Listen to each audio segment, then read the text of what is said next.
Assalamualaikum warahmatullahi wabarakatuh. Berjumpa lagi, saya Muhammad Khalil. Pada kesempatan kali ini saya akan menyampaikan manajemen taman pendidikan Al-Quran dalam pendidikan Islam luar sekolah. Apa sih TPQ itu atau Taman Pendidikan Al-Quran? Merupakan lembaga atau kelompok masyarakat yang menyelenggarakan pendidikan Islam luar sekolah yang bertujuan untuk memberikan pengajaran membaca Al-Quran sejak usia dini serta memahami dasar-dasar agama Islam ya, pada anak usia taman kanak-kanak atau sekolah dasar, bahkan ibtida ataupun ke jenjang lebih tinggi. Adapun kurikulumnya ditekankan pada pemberian dasar-dasar membaca Al-Quran serta membantu pertumbuhan dan perkembangan rohani agar memiliki kesiapan dalam memasuki pendidikan lebih lanjut. Adapun prinsip-prinsip manajemen TPQ, yang pertama pembagian kerja yang seimbang, yaitu mengorganisasikan tugas dan tanggung jawab di dalam suatu tim kerja ataupun organisasi sehingga pekerjaan dapat didistribusikan secara efisien dan efektif kepada tim sehingga mereka dapat bekerja secara terkoordinasi ya, untuk mencapai tujuan bersama. Kedua, pemberian wewenang dan rasa tanggung jawab yang tegas dan jelas, yakni pemberian wewenang yang tegas dan jelas ini sebagai fondasi penting dalam setiap organisasi atau struktur, termasuk manajemen Taman Pendidikan Al-Quran ini. Berikutnya, kesatuan perintah dan arah. Jadi setiap kegiatan dalam organisasi ini diarahkan pada satu tujuan bersama yang memastikan semua upaya selaras untuk mencapai hasil yang diinginkan. Dalam visi misi dan lain sebagainya ini harus selaras. Kemudian mendahulukan kepentingan lembaga daripada kepentingan pribadi. Pastikan prioritaskan kepentingan atau tujuan organisasi ya di atas kebutuhan atau keinginan individu. Kemudian adil dan solidaritas. Adil dan solidaritas ini yakni melayani secara proporsional dan menunjukkan kepedulian satu sama lain. Adapun unsur-unsur manajemen TPQ terdiri dari beberapa. Yang pertama manusia, pastinya dalam pendidikan Al-Quran terdiri daripada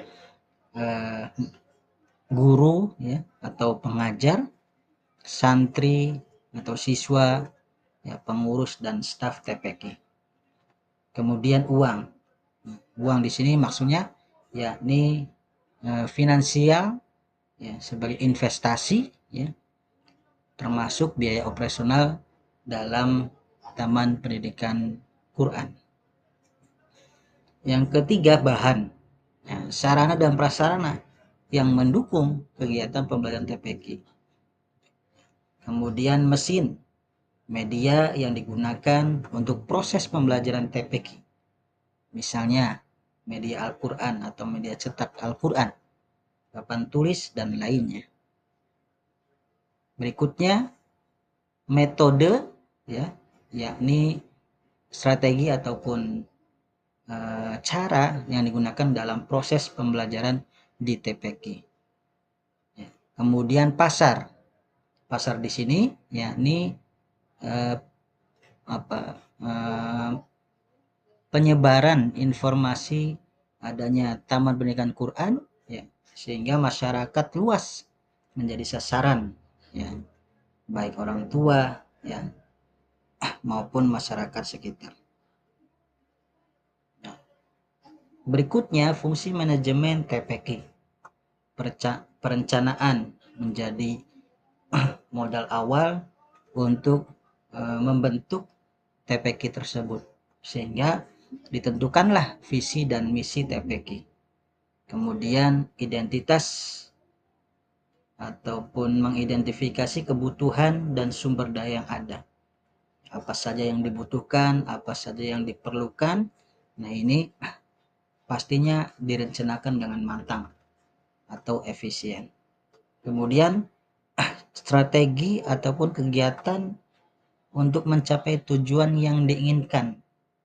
Ya, ini pun harus direncanakan dalam fungsi manajemen TPQ. Selanjutnya, pengorganisasian. Ya, adanya pengawas atau ketua yayasan, begitupun ketua TPQ, ya, sekretaris bendahara dan dewan asatid ini pasti di dalamnya dibentuklah struktur organisasi supaya fungsi manajemen TPQ ini berjalan dengan baik. Kemudian pelaksanaan.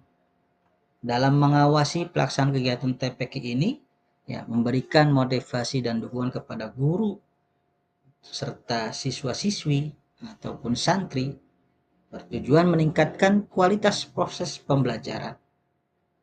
Sehingga penting bagi tenaga pengajar, ya, terus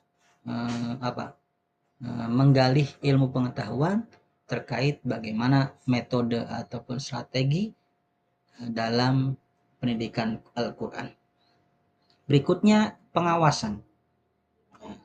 Setelah perencanaan, pengorganisasian serta pelaksanaan, penting adanya evaluasi, ya, demi memantau kemajuan dan hasil kegiatan TPQ. Bila ada perbaikan, penting diperbaiki dengan tujuan, yakni menciptakan sistem pengendalian yang efektif. Berikutnya, hambatan dalam manajemen TPQ. Di lingkungan saya dan mungkin di lingkungan lainnya, ya, yang menjadi kendala prioritas dalam TPQ ini yakni kualitas dan kuantitas tenaga pendidik. Masih banyak di sekitar wilayah saya, ya, yang saya pernah mengunjungi beberapa TPQ, yaitu kekurangan tenaga pengajar ataupun ustadzah, yang mana yang boleh dibilang memahami akan metode pengajaran Al-Quran, sehingga penting kualitas ini dijaga untuk menghasilkan generasi Qurani yang efektif. Sehingga penting, ya, bagi para asatid ataupun tenaga pendidik ini selalu, ya, mengembangkan metode ataupun strategi pembelajarannya. Kemudian yang kedua, manajemen dan organisasi yang lemah.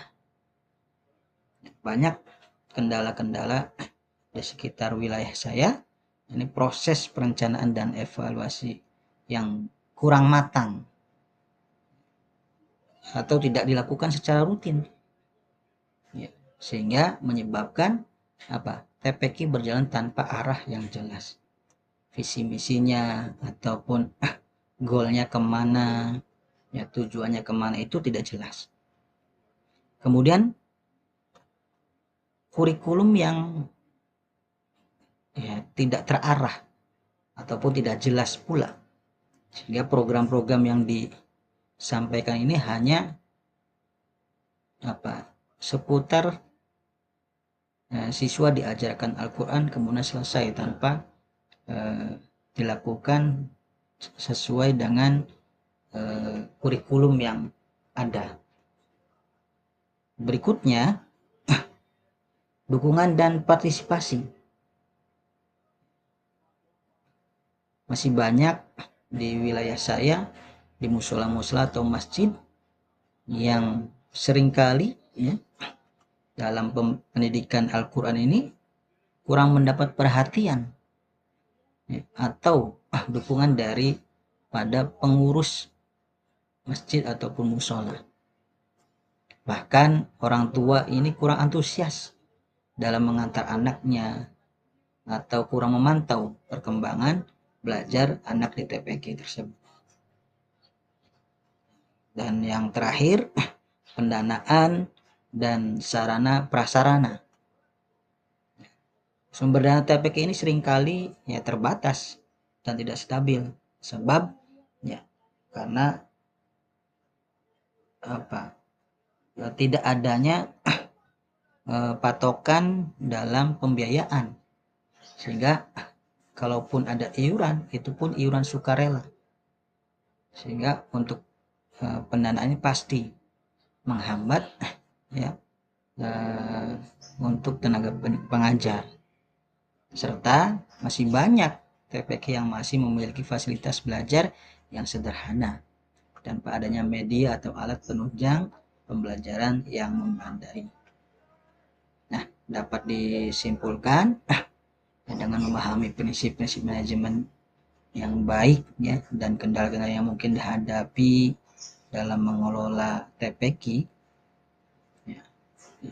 Jadi pengelola TPQ ini ya harus ya menyusun strategi yang lebih efektif untuk meningkatkan kualitas pendidikan Al-Quran bagi generasi penerus masa depan. Nah, itu mungkin yang bisa saya sampaikan, semoga bermanfaat.